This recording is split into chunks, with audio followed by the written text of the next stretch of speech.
प्रिय भाई बहनों, आज हम सभी कक्षा सप्तम में भूगोल पाठ 7 के अंतर्गत मानवीय पर्यावरण, बस्तियां, परिवहन एवं संचार के बारे में पढ़ेंगे और देखेंगे कि इस चैप्टर में हमको क्या सीखने के लिए मिलता है।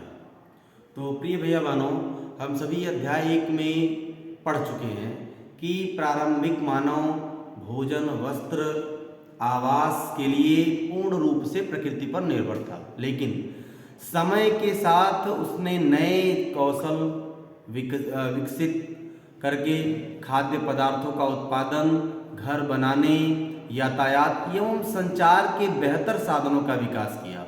इस प्रकार अपने आवास के वातावरण को अपने अनुकूल बनाया। अब इसी के क्रम में हम देखेंगे कि बस्तियां क्या होती हैं, ठीक है, परिवहन क्या होते हैं, संचार क्या होते हैं और वो कैसे पर्यावरण में संचालित होते हैं। तो सबसे पहले हम बात करते हैं बस्तियों की। उसी के क्रम में आगे देखिए बस्तियां।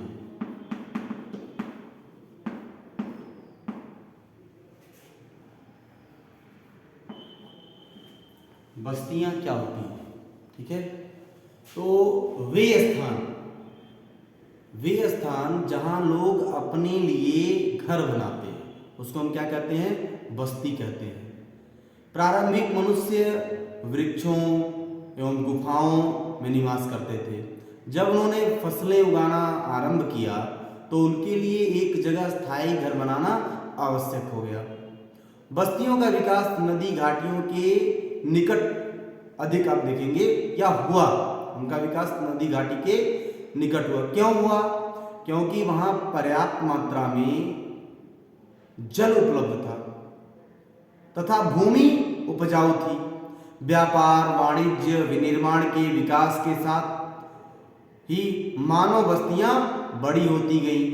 नदी घाटी के निकट बस्ती थी वो पसरने लगी एवं सभ्यता का विकास निरंतर होता गया। अब हम इसमें देखेंगे कि बस्तियां कितने प्रकार की हो सकती हैं। तो बस्तियां दो प्रकार की हो सकती हैं। एक अस्थायी बस्ती होती है, ठीक है, और दूसरा अस्थायी बस्ती होती है। अस्थायी बस्ती क्या होती है और अस्थायी बस्ती क्या होती है, इसके बारे में हम देखेंगे। जो अस्थायी बस्ती होती है उस बस्ती में कुछ समय के लिए या उसमें जो घर बनाए जाते हैं कुछ समय के लिए बनाए जाते हैं, उन्हें हम अस्थायी बस्ती कहते हैं। जैसे घने जंगलों में, गर्म रेगिस्तानों पर, ठंडे रेगिस्तानों पर, ठीक है, घने जंगलों में, पर्वतों पर जो निवासी होते हैं अक्सर बस ऐसी ही अस्थायी बस्तियों में रहते हैं। वे आखेट, संग्रहण, स्थानांतरित कृषि, ठीक है, स्थानांतरित कृषि मतलब एक जगह से एक कृषि करके फिर दूसरे स्थान पर कृषि करने के लिए चले जाते हैं। ऐसे लोग अस्थायी घर का निर्माण करके रहते हैं, ठीक है। लेकिन हम आज जो देखते हैं हमको स्थायी बस्तियां ज्यादा देखने के लिए मिलती हैं। अस्थायी बस्ती क्या होती है, जहां पर हम एकदम परमानेंट तरीके से हमेशा के लिए रहने के लिए घर बनाते हैं, उसको हम अस्थायी बस्ती के रूप में जानते हैं। तो इस प्रकार से हम दो प्रकार की बस्तियों को देखते हैं, एक अस्थायी बस्ती और एक अस्थायी बस्ती के रूप में हमें देखने के लिए मिलता है। इस प्रकार से आप समझ सकते हैं।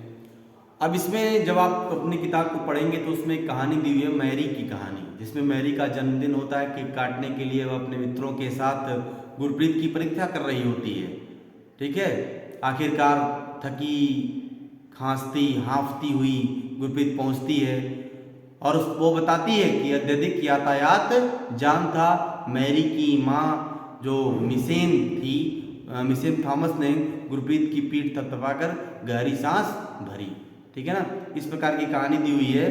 तो इस प्रकार की कहानी को आप पढ़ेंगे और कल के चैप्टर में कल के टॉपिक में हम सभी परिवहन के बारे में डिस्कस करेंगे कि परिवहन क्या होता है, परिवहन की आवश्यकता क्यों पड़ती है, ठीक है। इन सभी विषयों के बारे में चर्चा करेंगे।